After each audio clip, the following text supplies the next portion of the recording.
Hello guys! Welcome back muli sa aking YouTube channel. For today's video ay magluluto tayo ng tilapia na may repolyo. Una ay igisa lang natin sa mantika ang ating bawang at sibuyas. At hintayin lang natin mag-brown siya guys. At pagkatapos ilagay na natin ang ating isdang tilapia. At pagkatapos lagyan lang natin siya ng 2 basong tubig. Ayan. Takpan lang natin siya guys hanggang sa kumulo. At ayan na nga guys, kumulo na siya. So lagyan na natin siya ng luya.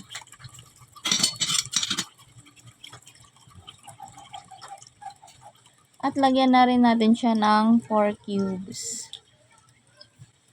Tsaka ilagay na rin natin ang ating siling green.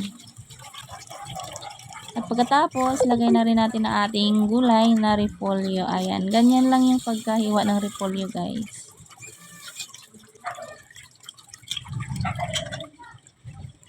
Ayan, at pagkatapos nito ay takpan lang natin siya ulit hanggang sa maluto ang ating gulay na repolyo.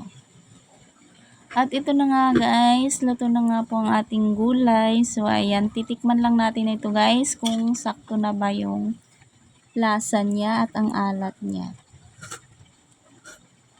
So dahil matabang pa nga siya guys, ay magdagdag lang tayo dito ng asin. Kunting asin lang.